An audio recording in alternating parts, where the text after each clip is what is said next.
Jésus dit à toutes ces personnes pour qui le mariage est absolu, nécessaire au salut, et qui condamnent le célibat des prêtres, Jésus leur dit, vous êtes dans l'erreur. Vous ne comprenez ni les Écritures ni la puissance de Dieu, car à la résurrection, les hommes ne prendront point de femmes, ni les femmes de mari, mais ils seront comme les anges de Dieu dans le ciel. Voilà ce que signifie le célibat sacerdotal. Il n'est pas seulement une imitation du Christ, il n'est pas seulement un appel de Dieu, un don de Dieu, donc un charisme fait à quelqu'un. Il n'est pas une manière pour le prêtre d'être en communion avec cette foule d'hommes et de femmes qui ne pourront jamais se marier. Il ne sert pas seulement la disponibilité pastorale au service du peuple de Dieu.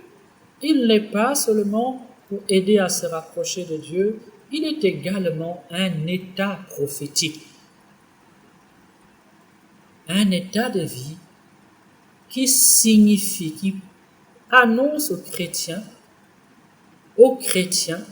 partout, qu'ils sont appelés dans le monde à venir à ne plus connaître de rapports sexuels, à ne plus avoir de femmes, à ne plus avoir de mari. Et donc,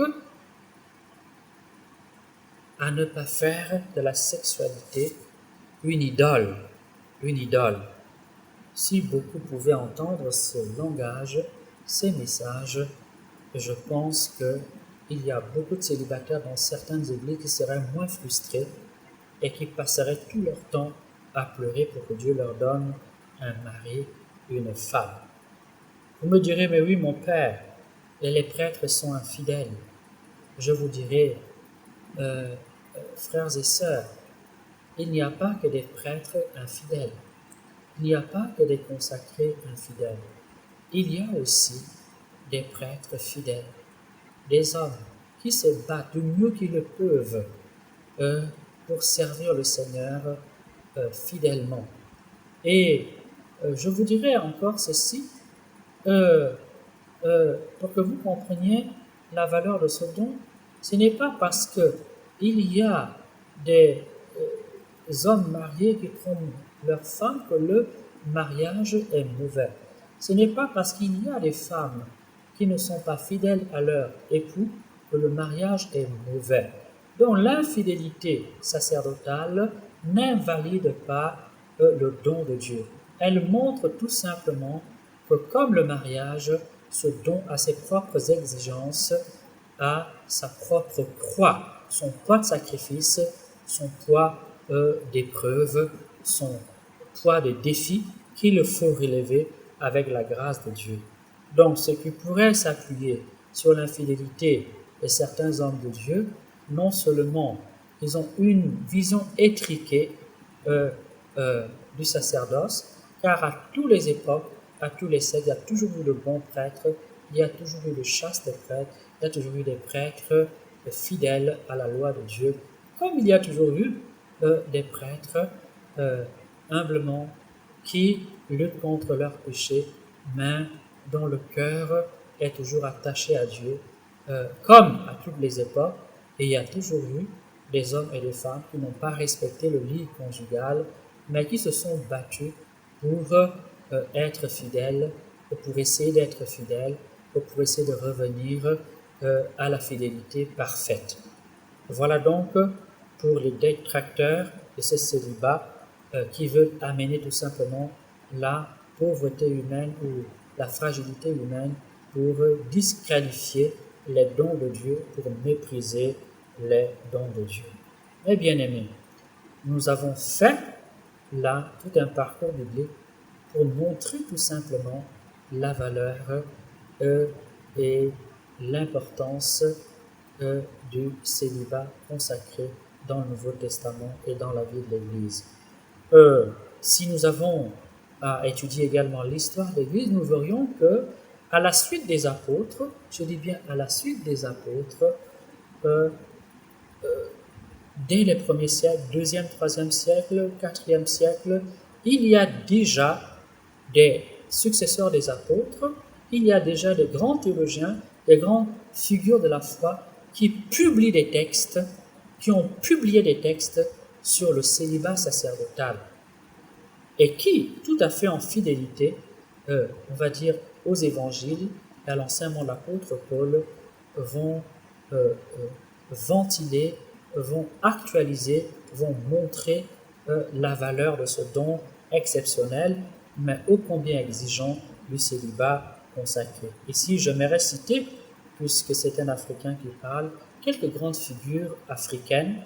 Au IIe au IIIe siècle, on note Tertullien, qui sera le théologien du sacerdoce et qui parlera du célibat. Mais on parle également de Saint Clément d'Alexandrie, qui également au IIe, IIIe siècle, après Jésus-Christ, dont nous sommes tout à fait dans les premières générations chrétiennes, vont enseigner profondément sur ce célibat et sur le sacerdoce, sur ce mystère du célibat sacerdotal.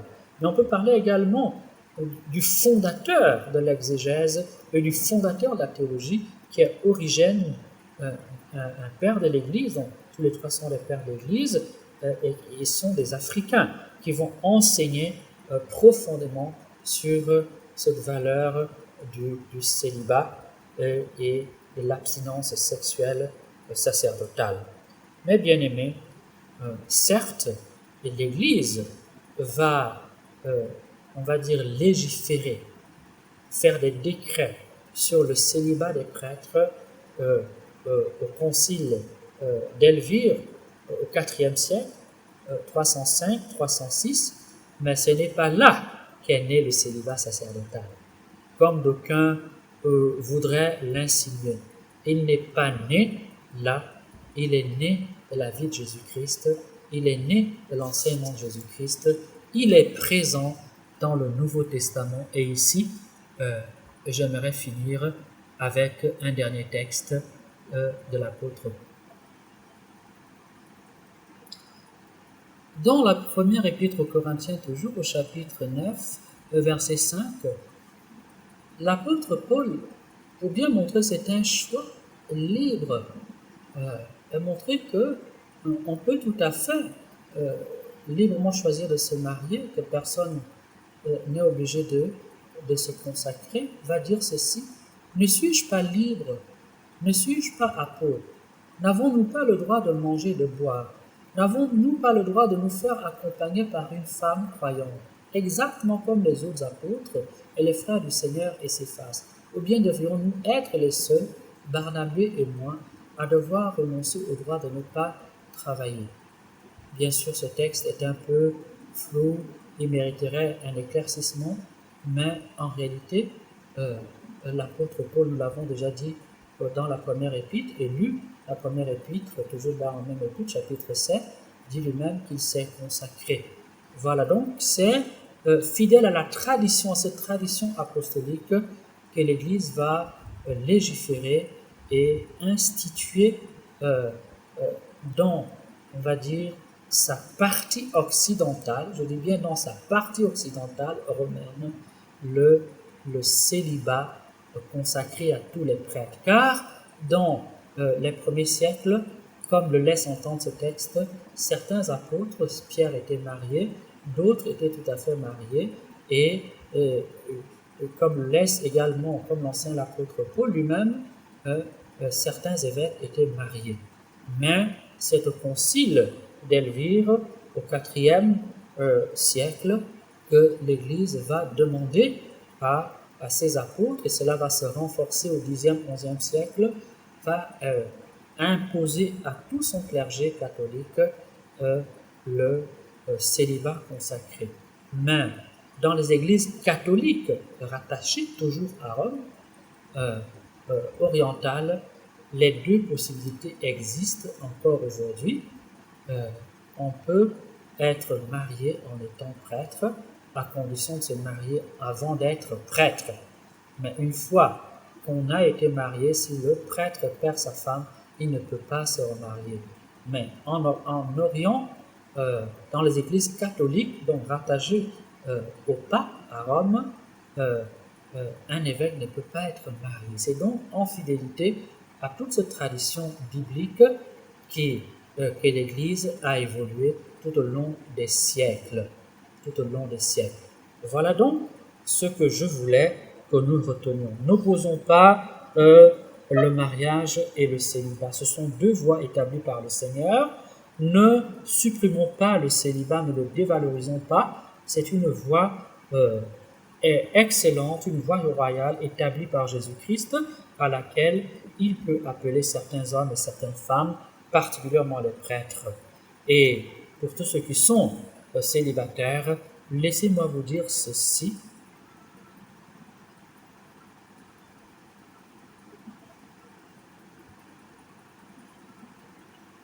Être célibataire ne signifie pas être maudit. Ce n'est pas parce que Dieu ne répond pas à ta prière de te marier que Dieu ne te considère pas.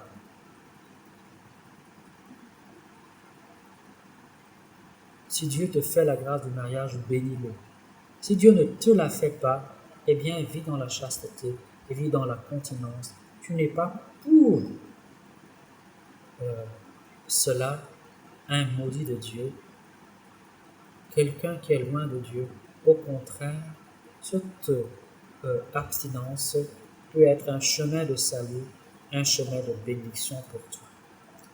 Pour toi qui n'es pas marié et donc qui est célibataire, sache que le célibat peut te replier sur toi-même. Mais la vérité, c'est que quand on est célibataire, on peut être plus libre d'aller vers les autres. On a une plus grande liberté. On a plus de disponibilité pour la prière et pour soi-même et plus de liberté de servir les autres. Alors, ne fais pas de ton célibat un lieu de repliement sur toi-même, un lieu où tu vas t'enfermer et te morfondre. Utilise ce qu'il t'offre comme possibilité pour te mettre davantage au service de Dieu et pour être davantage au service de tes frères, de tes semblables.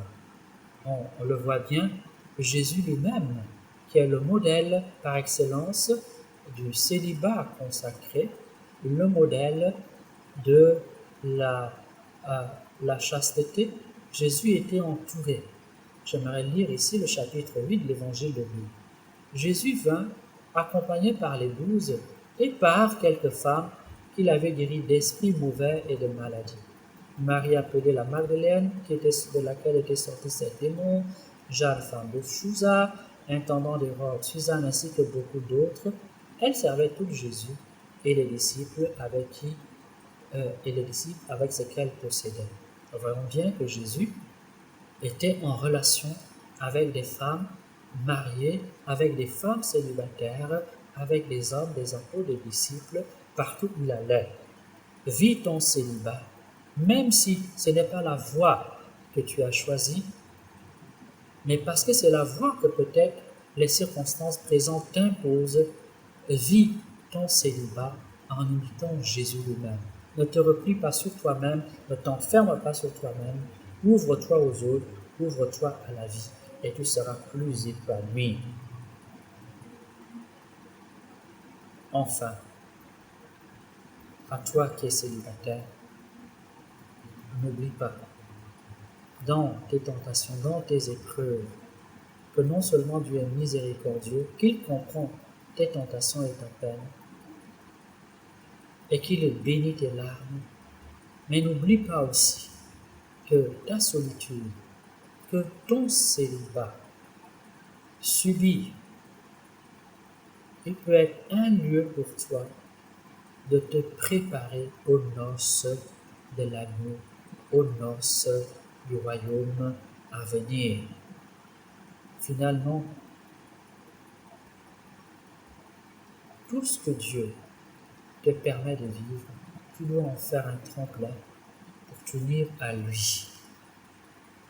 Je prie donc pour toi, afin que cet enseignement, afin que ce partage puisse nourrir ta foi et que désormais euh, tu pries pour les prêtres, car toi célibataire, tu sais que ce n'est pas facile, mais toi qui m'écoutes et qui es également marié, tu sais également d'expérience qu'il n'est pas non plus facile, même marié, d'être fidèle à son époux ou d'être fidèle à son épouse. Nous sommes donc tous plus ou moins donc confrontés à la tentation et au péché. Demandons au Seigneur de nous faire la grâce de le servir de tout notre cœur, de toute notre âme, de toutes nos forces, de tous nos moyens, là où il nous a appelés, selon la voie qu'il a tracée pour nous, car la voie qu'il a tracée pour nous est la meilleure. Sois béni, merci de m'avoir écouté, merci de partager cet enseignement au nom du Père et du Fils et du Saint-Esprit. Amen. Je me confie à vos prières et je confie tous les prêtres à votre prière afin que notre célibat soit fécond et qu'il nous aide à nous rendre plus disponibles à l'Évangile et à votre service. Amen.